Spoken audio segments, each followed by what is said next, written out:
so I'm going to give the authority back to the new guys. So we got a badge and a pin on you.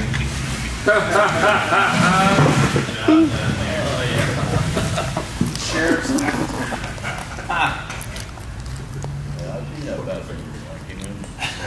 So now you're responsible, and anybody gives you crap, you show them that badge. So.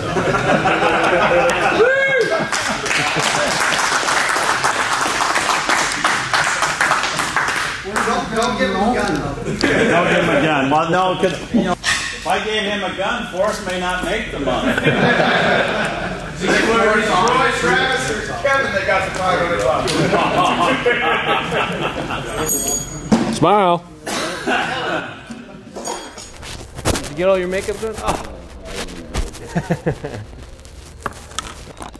Hook this bad boy on you. You just throw this in your pocket. And then... I don't know what the heck for. Oh. So you look pretty. Pretty. Gotta get the pretty looks. I don't need a pretty look. Can I have a beer? What? But why don't you give me a beer? I'll be able to talk a little freer there. Yeah, that'd be good. Yeah, that'd be good, yeah. Grab one for yourself too, John. One of my favorite? Yeah. There's a lot, working with it for a while, there's a lot over the time, but one that'll stand out, I always like to tell stories of the one that like I'll never forget my whole life. And it was not long after I started here. Craig had me go out on a fusion with Butch, and I didn't know Butch real good. And we go out to a nursery, local nursery, and did a fusion, and we had help. So the guy that was there, myself and him were helping Butch kind of back up where he needed to be to get the fusion machine out and do his thing. Well, while he was backing up, there's a bunch of little start trees about that big, and he ended up backing over I think 2 or 3 of them, and the guy was kind of like, what's he backing over the trees for? And he was all worked up and stuff, but he didn't say anything to Butch. And we did the fusion, and we got back in the van, and I look over at Butch, I'm like, hey, he ran over like 3 trees, and that guy was kind of pissed. And Butch, he didn't say anything right away. He just like to sort of, they shouldn't have planned this stupid ass things there. He drives away, and I'm just like, what? Who is this guy? And yeah, so that's one that like one time I'll never forget. And that, like, the way he reacted there, that just encompasses Butch, or encompassed Butch as far as his reaction to things. We all know he was you know, had a lot of bark but not much bite. You know, a real nice guy when it came down to it, but he liked to act tough, and that was my memory. So yeah. There you go. I'm hard working at work. Oh, here comes Craig now. Shit. One that was in the early years, he was out in the yard working on an Artsway mixer box, and it had a auger style cross conveyor in it, and it was running out there, and it kind of was making the sound like you hear in a marching band, that da da da da da da da da da sound. And so we kind of could hear it inside the shop, and we look out there, and here comes Butch with a 6-foot pry bar in his hand, raising it up and down like he's in a marching band. He's the director and leading the band out there. It's pretty funny. Leave it to Butch, only one that could do that. I moved here about 3 years ago, and I started working with Butch at Skolton's Equipment. Really nice guy. Can't really remember the first time I met him. I know that he's always been walking up to me and just telling me some real quick jokes, and he's always been a really funny guy. After about a year of living here, I moved into a new house, which was actually the house next door was actually his mom's house that he grew up in. And a lot of days after work, I would actually see Butch in his mom's backyard, which was just the other side of my fence. Around 6:30, 7 o'clock, he would always be there at night, and he would just, you know, have a quick cigarette, look at his mom's house, and go home. So after a couple times of seeing him out there, I went out there and hung out with him a bit. It was nice just to hang out with a coworker after work, you know, kind of just have a quick conversation. But I think he really enjoyed it because while we were standing in his backyard, he just started telling me about his childhood and all the trouble that he used to get into as a kid. I think he really enjoyed that. I think it was really nice for him and I to be at his mom's house at the property in the backyard, just kind of hanging out, and he would tell me stories and everything like that. And I really enjoyed it, and I think he really enjoyed it. So I really will miss the guy. I think I spent a lot of time outside of work with him, which was just 10, 15 minutes hanging out in the backyard. But I think he really enjoyed that, and I really enjoyed that. And sad to see him go, but I really will miss Butch. And yeah. If I had to do it, you have to do it. It's a setup. It's a setup. Yeah, I know that. It is. See, look at it. Oh, jeez. Why would they do that to me? I'm gonna hide it. So my dad bought the dealership in 1988. I was born in 1986, so I was 2 years old when I probably met Butch, so I don't remember it. I knew Butch almost pretty much my whole life. Worked around the shop in the summers as a kid washing tractors. You gravitate towards the older people, and Butch was one of them for sure in the shop at break time. He would tell lots of stories as a kid. It was really eye-opening, some of the stories he would tell about dental procedures the night before with his pliers and vice grips. It just made your eyes go, woo, that looked like it would hurt. I'm gonna start brushing my teeth more. And he would tell you that would be a good idea. And then there's a time I got in trouble at school because of Butch, believe it or not. Butch had a way of saying words you probably only ever heard from Butch. And at school, I would pick up on these words, not knowing I was picking up on them, and I'd use them at school sometimes.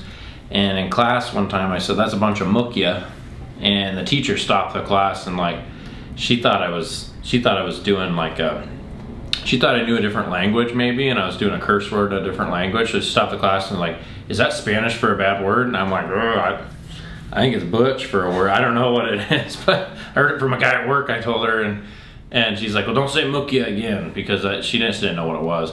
Well, I now have found out it really doesn't mean anything, I don't think. One word I used in the paper one time was dingus. That's not a word either. I found out at school that dingus is not in the dictionary. But it was words that Butch used all the time, and they made a lot of sense to me and probably everyone around us, or around him at work. You kind of knew what he meant. Crazy buggers. Oh yeah, all your buddies are out there wandering around out there, yeah. You might as well go out there too.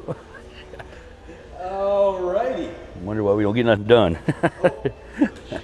Well, everybody else talks about corn heads and grass heads and stuff like that. For me, back in the day, it was the irrigation machines, and they used to use splices inside the hose, and it was never very effective. It worked, but we started doing infusions, and Dwayne bought a fusion machine, and Butch was the one that ran it most of the time, and we called it swagging, which is SWAG, stands for Scientific Wild Ass Guess, and that's what he did. It had to be a certain amount of temperature, so much pressure, how long to hold it, and he always signed his name. So if you've got an old reel that's got a fusion in it, you look and see if there's a KKK with the date on it, because Butch would have done it. So that's one of the things that I think of, because he was the man that fixed a lot of hoses out there. So that's about, and I got lots of other ones too, about going fishing and stuff with him down at the river bar here. We spent a lot of time at the river bar. So my favorite memory of Butch is we went, I used to help him with silo unloaders installing. And my favorite one about the whole deal is one day we took off out of here. It was kind of one of those dark and stormy November days, a lot of wind, whatnot. We get to the guy's place, and the fella's name was J.B. Waskey, and he was off of Smith Road. We get to his place, and we were getting all set up and so on and so forth, and next thing you know, the power goes out. Well, shoot, now what do we do? Well, I'm putting on my rain clothes and just kind of getting ready to climb up the silo and getting everything ready, and power still won't come on. We probably waited for a good half hour, 45 minutes. A little after that, we kind of decided, well, you know what, we probably better just head back on in and we'll just deal with it another day. Come back in maybe the next day or so on. So we put everything away, get everything all taken care of, close the door, head on back to Linden. We get back into the shop, and Craig kind of gives us a strange look of, you know, boy, you guys kind of got that done real quick. And yeah, well, you know, it was kind of a bugger, you know, we really couldn't get anything going. We really didn't have any power. He looks at us and he says, well, you guys do realize you have a generator in that van.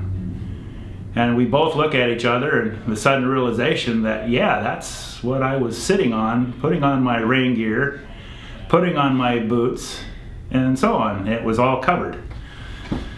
So sheepishly, we kind of look at each other and kind of, yeah, geez, you know, yeah, I guess you're right. And Butch right away, not trying to be outdone, looks at Craig and says, well, okay, fine.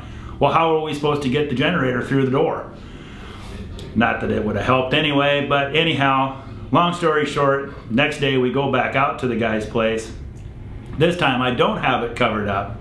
The guy sees that we have a generator in there, and we both look at him smiling saying, yes, today we're prepared.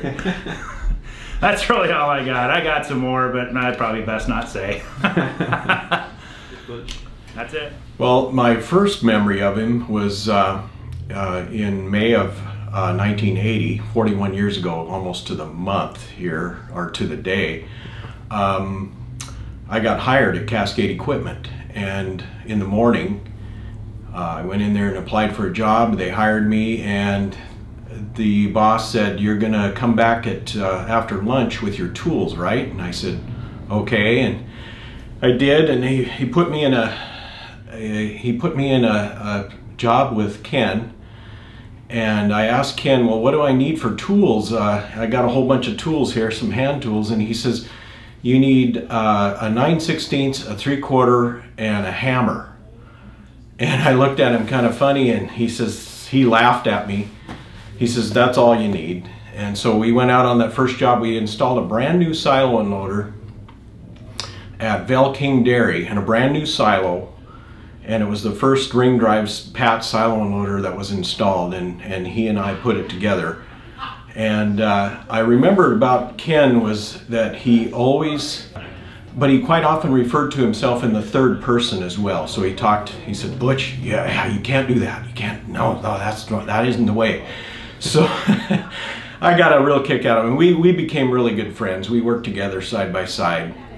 We were referred to in the company at that time, Cascade, as the two silo monkeys. So, because we climbed a lot of silos together, we put in a lot of silo unloaders in the early days, and sometimes we had fun doing it. But Ken was a good friend, and we had a great time together.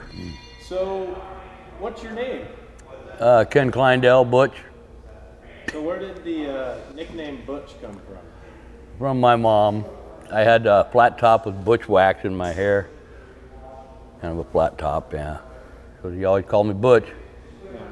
How old were you then? Well, I don't know. Elementary school, I guess. So you and Butch worked together a long time, right? Oh yeah, we started it down at the Hinton building, way back in the dark ages. We put together a ring drive silo unloader under the eaves. And I remember it was snowing then, and it was cold, and we didn't know what it was supposed to look like, and we had a book, but Butch didn't want to follow that. Yeah. Oh yeah, before Dwayne, we were Keels, and when we were down at the Hinton building, we were Cascade Equipment. He was doing silo unloaders when I started doing silo unloaders with him. So we would pull all the pieces of a machine up into a silo with a winch, and then assemble it, and power it up, and away you go down. It just, wow. We did a lot of those for a lot of years. It was tough work, and you end up smelling like roses every time you went up in those silos. I'm sure. Everybody was happy when we got back to the shop. Oh gosh, I remember when we were working in the cold old green building with no heat, and it's probably 10 degrees colder than it was outside. And Butch is rebuilding the drive wheel gearbox, and he throws a scrap piece towards the scrap barrel, and it hit the PVC air line, and it blew it up, and there was PVC flying everywhere, and I didn't know what happened. I just knew there was white stuff coming. I thought the snowballs had fallen from heaven. So, you know, Butch was a good guy to work with. Lots of fun. Yeah. I learned a lot of words. And how long have you worked here? 30 years, at least. Yeah. Before that, before your dad bought it. Yeah. Well, there's a lot of things. Butch and I were pretty good friends. he used to come up every morning and sit on the stool across from the counter because I come in a little bit early, and so did he. And we'd talk about, like the night before, he'd have his memories of what he did, and talked about his kids a lot and his grandkids, and adventures with Ma, as he called Janine. And then they'd go shoplifting or whatever they did, and he'd or go out to the casino or whatever their entertainment was for the night, and he always bounced that off me, and we had a good time.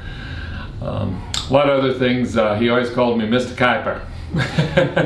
What you call him, Mr. Kuiper, although he's 8 years older than I am.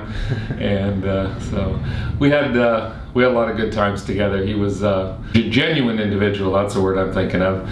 You never had to wonder where Butch stood, because he always told you what he was thinking. You didn't have to like it, but you just had to listen. And that's why we called him the sheriff too, because he told you how it was. Oh, this is a good one. He didn't ever share this with a lot of people, and I'm sure Dwayne has heard it before, but he used to buy a lot of used heads, and Butch was our head reconditioning guy. And he used to mention to me, he said, when Dwayne's at one of those auctions, why don't you mention to him that he should pick up a magic wand for me so I can recondition these things. He says, I don't think I can do it with parts. So he had a good sense of humor that way. What's one of your favorite memories with Butch? Oh, just I don't have any special favorite ones. It was just like an everyday thing. We always had our little banter back and forth, and he was always just like a bright spot in the day. He always had something funny to say, and he was just a really good friend. So, yeah. 30-year guy now too. Wow. Yeah. So you've known Butch for a real long time. Yeah. Well, he was here way before I started. You know, so I didn't start till like 1990, and he had been with Keels before that. And yeah, so yeah, I had good memories of Butch. Butch and Mark Niemeyer ooze, and I put in silo unloaders together. And if it was a real crappy one, me and Butch had to go out and do it. You know, Mark wanted to stay home, so we did a lot of that together. Drank a lot of beer at Tony's after work together. Last 20 years I haven't, you know, I've been down in Burlington for 25 years, so it's just really the first 5 or so I spent up with Butch. But I'd see him in the evenings when I come up to load stuff, and you know, or if I'm down fishing or something, you know, or we just compared notes. And yeah, it was fun. It was good. You know what I don't have is any bad memories of Butch. I can never remember a time where I was upset with Butch. You know, I've seen Butch upset. Oh, a bunch of mookia, you know. Oh, that stupid thing. You know, there's a lot of that. So, but no, I don't have any one favorite. I was with him when he got gassed in a silo, and that was one of the times. It was yeah.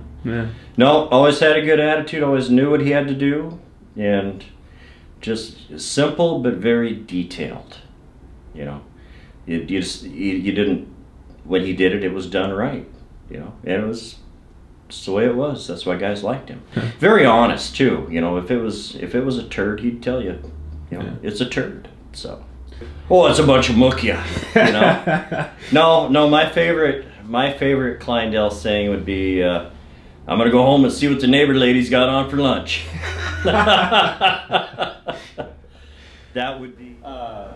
What did you do before you started working at Scold's Equipment? Oh, I worked for Chuck's Farm Store, and then I worked for Mount Baker Silo for a while, and I worked for my dad-in-law on the potatoes. Oh, I worked at Arco too. Oh. Yeah. What's your favorite part about your current job? My current job? Yeah, what you do now. What's your... Oh, rebuilding corn heads and grass heads and working on other stuff. Keeps me busy. Got to have something to do every morning when I get up. So. It'll be 9 years ago Saturday I started here. Yeah, so what, 8.5 years worked with him. Do you remember when you first met him? Yeah. No, he's working down at the far end of the shop by the weld shop, and you know, he's kind of curmudgeon-y old guy at times, and you know, he always had a way of doing things. You know, Butch was a character of consistency. you always knew if Butch was at the shop because the lights were on, the compressor was turned on, coffee was ready. I mean, it was actually one of the ways we knew something might be up towards the end, is he'd start, you know, forgetting those things. But Butch is incredible. One of my favorite memories is he went out on a service call down to Burlington to help. I don't even remember what it was, but he went down there, and a customer called me and was like, he showed up with a 5-gallon bucket of tools, and he used every tool in that bucket and didn't need a single other tool. And that I think is the best way of describing Butch. Is Butch knew exactly what tool he needed, exactly where it was, and that was it. Just consistency. And you knew that if you had Butch fix something, you got a great product at the end. Butch was excellent that way. I mean, I really wish some of the younger generation would catch on to a little of that. You know, the fact that you can just consistently do a job, and you don't have to be the fastest at it. You don't have to be the most, you know, dynamic. It's just consistency is what's critical. And I think that's how you stay as a great employee for so long. Just consistently do an excellent job. And that's Butch to a T. Well, I remember one in particular that we were sent to claw school in Omaha, Nebraska, and they sent me with Butch because Butch doesn't travel very much or fly very much in particular. So I kind of had to hold his hand a bit, and Butch is used to not going very far, and anyway, especially flying. So I remember that we flew from here to Denver, and that was about 4 hours, and Butch had not had a cigarette for 4 hours, and obviously, so, and couldn't smoke in the plane, can't smoke in the airport. But when he found this smoking room in the airport, he made a beeline to that smoking room and finally could have a cigarette. So then that's about noon, and then after that, we get on another plane to finish going to Omaha. And so we get into our hotel, probably it was like 8 o'clock at night that night. And I know that I was kind of hungry, and I said to Butch, well, let's go, I'm gonna go get something to eat, walk down the street. Well, I asked him if he was hungry, and no. Well, I happened to know that he probably hadn't had anything since maybe like 6 o'clock in the morning, but he was so nervous on this trip, that's like he didn't want to eat at all. He was just way out of his comfort zone. So anyway, the rest of the trip was fine, and he did fine, but he was very nervous about traveling, especially flying. So that's how he got through that. So going back to when I first started here, you know, I didn't know Butch that well. I knew who he was because I grew up around the company, we share some relatives. His brother is my uncle. And so when I first got to know him, he was a little bit intimidating to a young guy, but kind of got over that really fast. He ended up being great help to me as a young parts guy.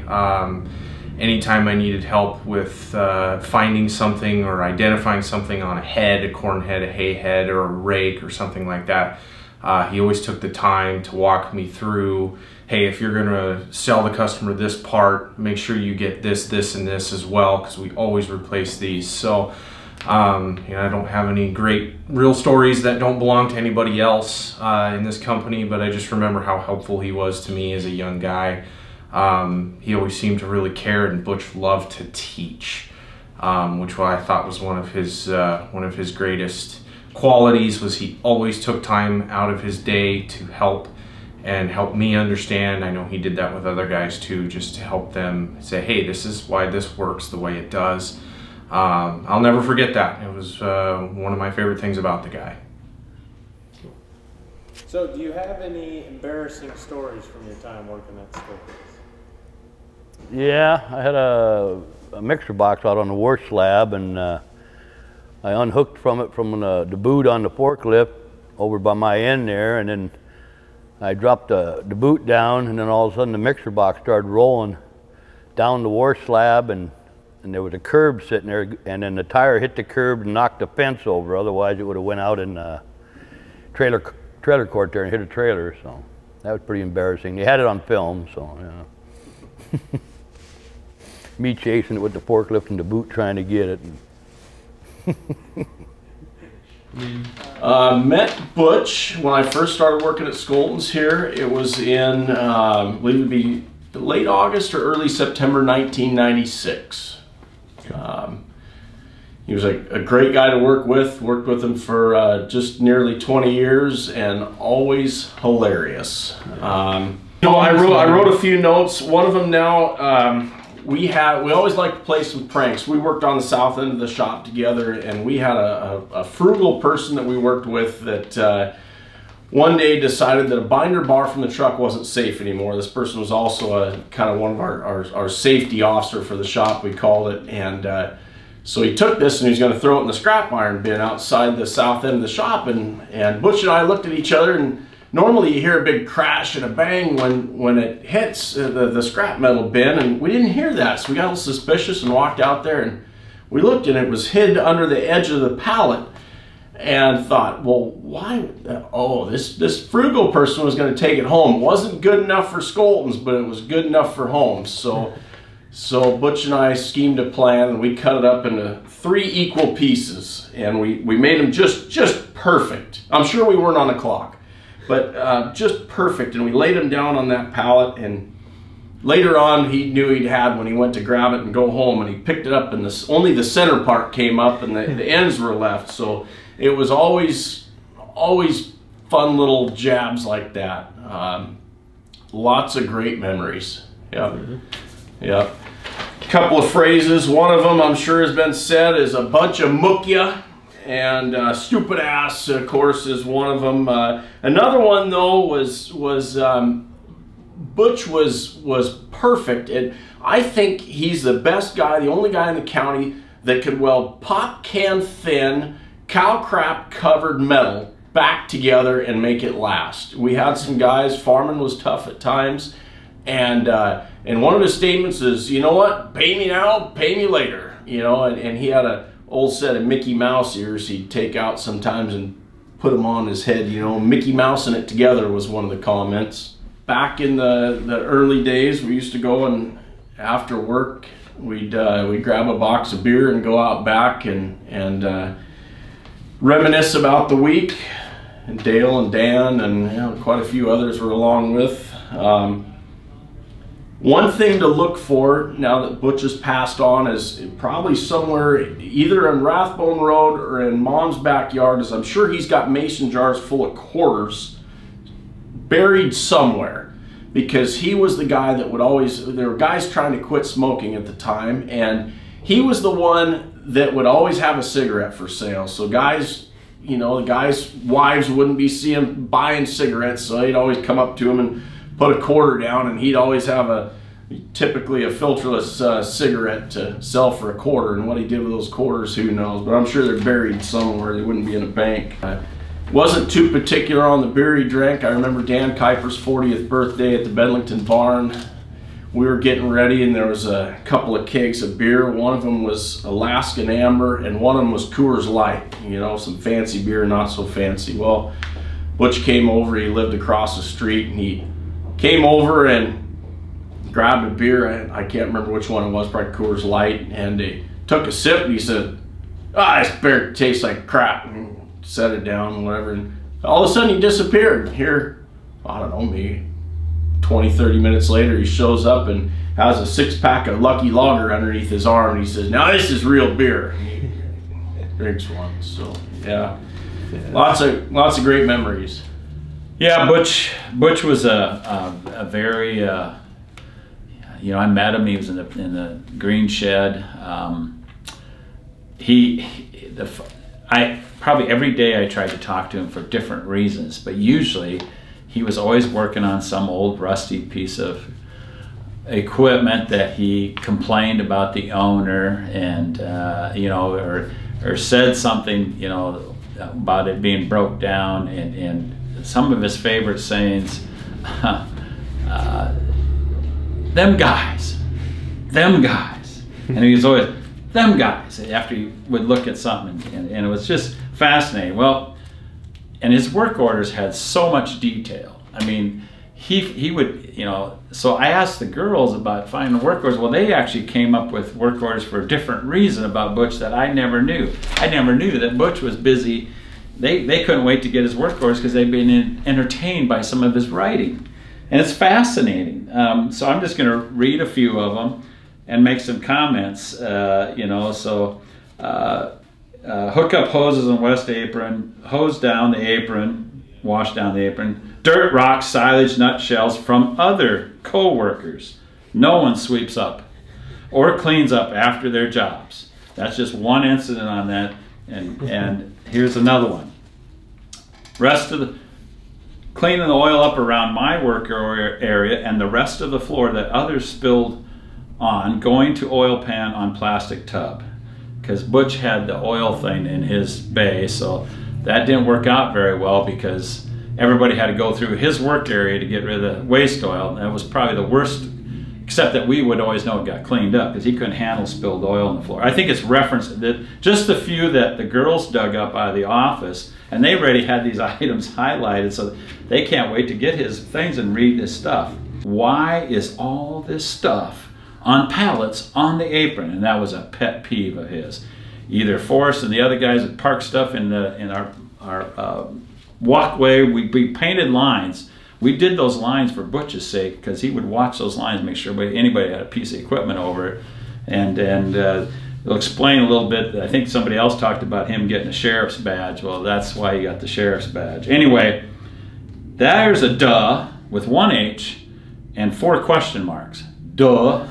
So I had no idea the girls were getting entertained by his writing. Sweep up all the floor dry from the middle of the shop that someone left there after working on their big rig over the weekend. Another no-no, leave a mess when you use the shop to work. And they did it in front of his area. Go around, pick up all the dirty rags and detail rags and put them in buckets to be picked up from the overall people. And it goes on, it goes on. But the Butch, we gave him a lot of crap about riding a horse. He'd get wound up, and then boom, and then somebody would come up front and said, "Oh boy, Butch is on his horse again." And it was kind of humorous because I kind of enjoyed that because I would wait a while, and when I came down from coffee, if I knew a little bit would happen, we'd be halfway through coffee, and I would just walk over to Butch and mention the event.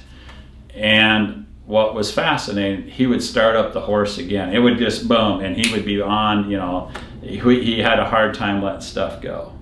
One day though, he came into my office. I think this is about 3 years ago. Maybe it's only 2. He came into my office and he shut the door and he didn't sit down. And I knew he was mad and he was wound up. And he told me what was going on in the shop, and he said, "Dwayne," I think that's the only time he used Dwayne instead of boss man. "Dwayne, you are not doing your job.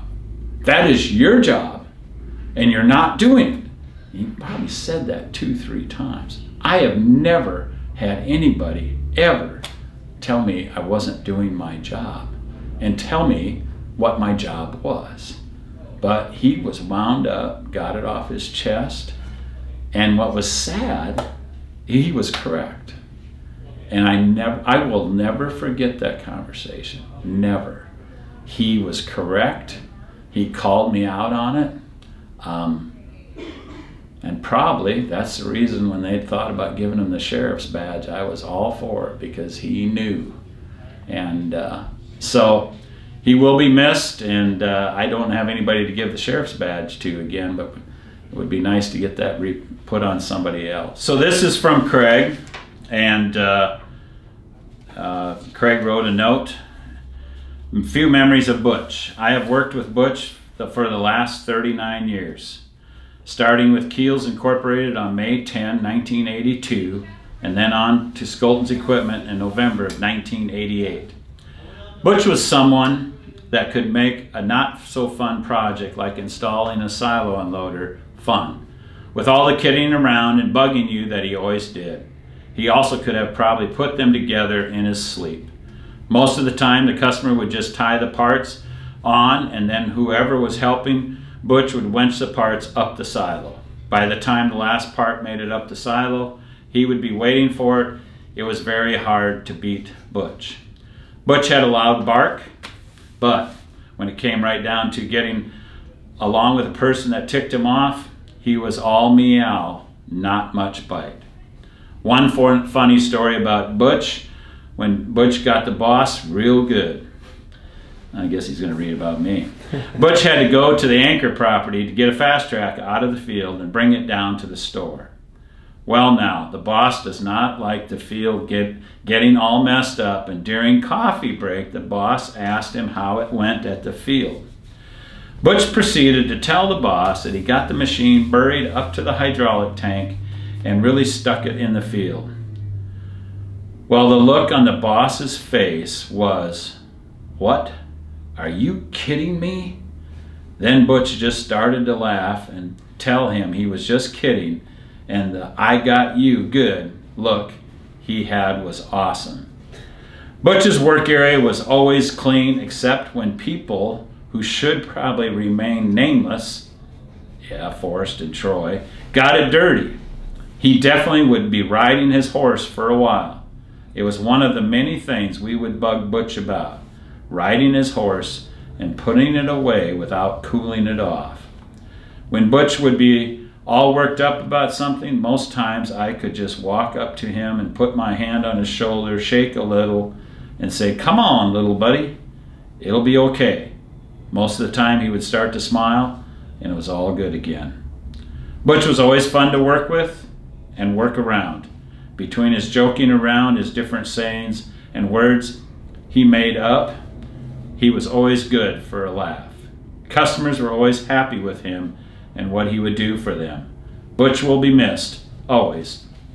Signed, Craig Wimp, and Craig is another one of our 30-year employees. Thanks, Craig. All right, Butch, so what do you think about Craig? He's all right. He's about the only sane one here. Oh, Bo. Have you broken anything while you've been working? A lot of things, yeah. Anything you thought might get you fired?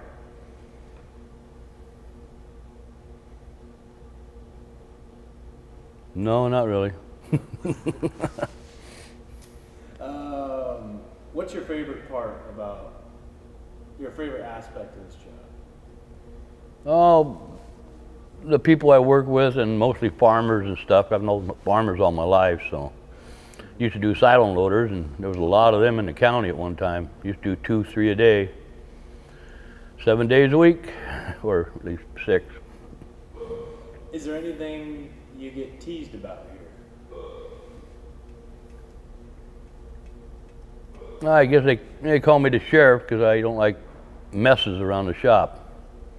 People don't clean up after themselves, so I get a nickname called the sheriff. So.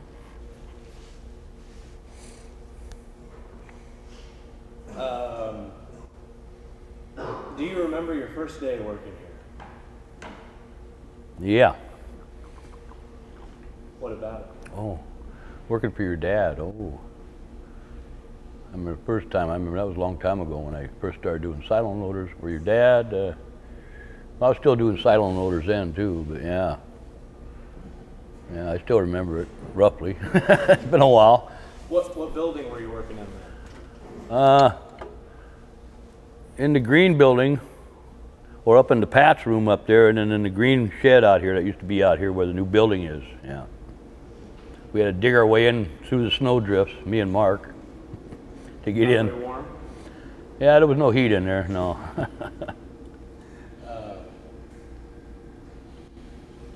What catchphrases are you known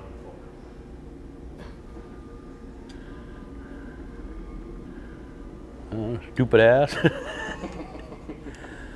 doohickey, whatchamacallit, whatever. Another one that starts with a D, though, right? Dumbass? Oh, I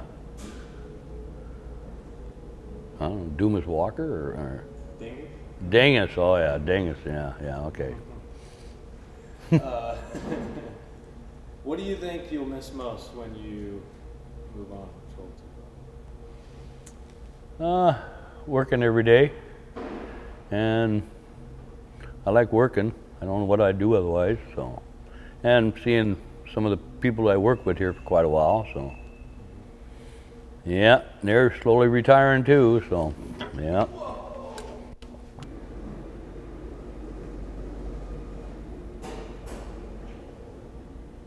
You gonna miss him? Oh yeah, I already miss him. I missed him ever since he moved to the new shop from when I was working right next to him. I always liked working right next to him and laughing and joking and whatnot, so yeah, he's cool. Definitely missed. He's a great guy. I'm gonna miss the guy. He was fun. He was a hoot. He always had a witty way of saying a lot of stuff. We talked about a lot of things. Him and his ma, you know, him and driving Miss Daisy was his biggest thing he loved to do. And yeah, it's gonna be a big hole to fill, and I don't think anybody ever could fill it. And he was one of a kind, especially that way. As far as I'm concerned, he's in Montana and he's out fishing with his grandkids and having a good time. So, anyway, we're gonna miss him, and he's a good guy. It's kind of a shame that his retirement was rather short, and but yeah, that's what happens sometimes. So my sympathy is to the family as well too, and I'm sure they'll miss him. Yeah, good guy to work with. So I am definitely gonna miss Butch. Miss him already. I've missed him since he hasn't been around. He was always one of those guys you could count on to say good morning to. You knew he was here. You saw his car in the parking lot. It's not the same place without him. You gonna miss him? Oh boy, a lot. Yeah, we're gonna really miss Butch. I've had a lot of messages from different people also echoing that same sentiment that they just can't imagine Skolton's equipment without Butch, and that's kind of like the rest of us, I think. Oh, absolutely. I mean, the constant, you know, just consistent presence, the ability to ask him what we did with a PTO shaft from 2018 and have him tell you exactly where that PTO shaft is or what machine we put it onto, or you know, he'll reach into his pocket and pull his flip book out and tell you what stock number it went to. And that's a valuable resource that, I mean, even if he was just sitting in a chair in the corner, I'd use him daily. It's amazing. He'll be missed. I don't think grass heads and corn heads will run quite as smooth for a while. They'll definitely there'll be a hole in our knowledge base because Butch isn't around to fill it. It's very hard. We'll miss him. I don't know anybody who isn't gonna miss him. You know, it was sad. You know, we hoped he'd pull through, but you know, it wasn't for us to say. So, you know, it was his time. So what can you do? You know, just enjoy your memories of him and the work he did, and hey, that's it. So, happy thoughts. All happy thoughts. Yeah, miss him already. Yeah. Butch was the man, so I'm gonna miss him. Butch, rest in peace, my friend. Oh, I'm gonna miss him. I missed him when I retired. Yeah. Absolutely. Yep. Yeah. Great guy, always a joke. Cared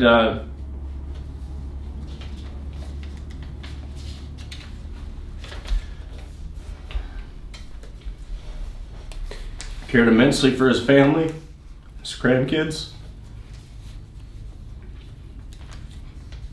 Yep. How many years did you guys work side by side? I think I mentioned earlier it was I left Skolton's in 2015. It was just immediately shy of 20. Wow. Yeah. Yep. It's a good man. Absolutely. Cool. Love you, Butch. Nobody saw that one though, right? No.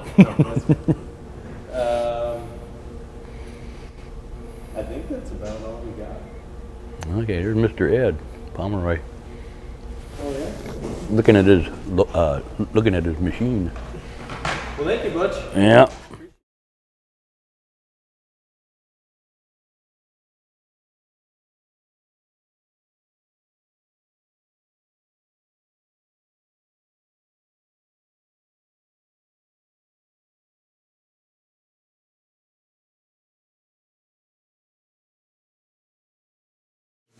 Dan, what's your tip of the day? What's that? What's your tip of the day? Tip of the day? McRib is back. The McRib's back.